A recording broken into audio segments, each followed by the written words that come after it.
አንደኛ ተሰሎንቄ ምዕራፍ 2 ወንድሞች ሆይ ራሳችሁ ወደ እናንተ መግባታችን ከንቱ እንዳልሆነ ታውቃላችሁና። ነገር ግን እንደምታውቁት በፊልጵስዩስ አስቀድመን መከራ ተቀብለን ተንገላተንም በብዙ ገድል የእግዚአብሔርን ወንጌል ለእናንተ እንናገር ዘንድ በአምላካችን ደፈርን።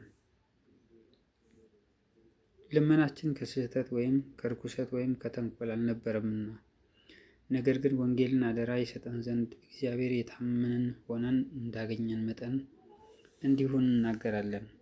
ልባችንን የሚመረምር እግዚአብሔርን እንጂ ሰውን ደስ እንደምናሰኝ አይደለም። እንደምታውቁ እያቆላመጥን ከቶ አልተናገርንም፣ እግዚአብሔርም እንደሚመሰክር እያመካኘን በመጎብኘት አልሰራንም። የክርስቶስም ሐዋርያት እንደመሆናችን ልንከብድባችሁ ስንችል ከእናንተ ቢሆን ወይም ከሌሎች ክብርን ከሰው አልፈለግንም። ነገር ግን ሞግዚት የራሷን ልጆች እንደምትከባከብ በመካከላችሁ የዋሆች ሆንን። እንዲሁም እየፈቀርናችሁ የእግዚአብሔርን ወንጌል ለማካፈል ብቻ ሳይሆን የገዛ ነፍሳችንን ደግሞ እናካፍላችሁ ዘንድ በጎ ፈቃዳችን ነበረ፣ ለእኛ የተወደዳችሁ ሆናችሁ ነበርና።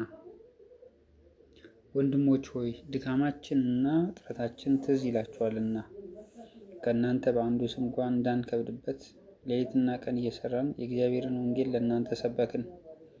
በእናንተ በምታምኑ ዘንድ በእንዴት ያለ ቅድስናና ጽድቅ ነቀፋም በሌለበት ኑሮ እንደሄድን እናንተና እግዚአብሔር ምስክሮች ናችሁ።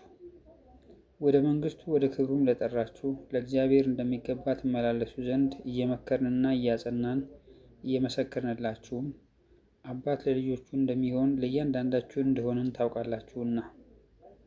ስለዚህም የመልእክትን ቃል እርሱም የእግዚአብሔር ቃል ከእኛ በተቀበላችሁ ጊዜ በእውነት እንዳለ በእናንተ በምታምኑ ደግሞ እንደሚሰራ እንደ እግዚአብሔር ቃል እንጂ እንደ ሰው ቃል አድርጋችሁ ስላልተቀበላችሁት እኛ ደግሞ እግዚአብሔርን ሳናቋርጥ እናመሰግናለን። እናንተ ወንድሞች ሆይ በይሁዳ የሚኖሩትን በክርስቶስ ኢየሱስ ያሉትን የእግዚአብሔርን ማህበሮች የምትመስሉ ሆናችኋልና፣ እነርሱ ከአይሁድ መከራ እንደተቀበሉ እናንተ ደግሞ ያንን መከራ ከአገራችሁ ሰዎች ተቀብላችኋልና።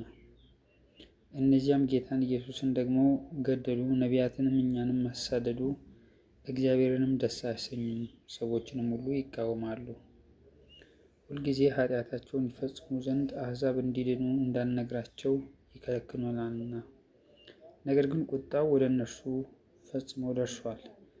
እኛ ግን ወንድሞች ሆይ በልብ አይደለ ፊት ለፊት ለጥቂት ጊዜ አጥተናችሁ በብዙ ናፍቆት ፊታችሁን ለማየት እጅግ ሞከረን። ወደ እናንተ ልንመጣ ወደን ነበርና እኔ ጳውሎስም 1-2 ጊዜ፣ ሰይጣን ግን አዘገየን። ተስፋችን ወይስ ደስታችን ወይስ የትምክህታችን አክሊል ማን ነው? በጌታችን በኢየሱስ ፊት በመምጣቱ እናንተ አይደላችሁምን? እናንተ ክብራችን ደስታችን ናችሁና።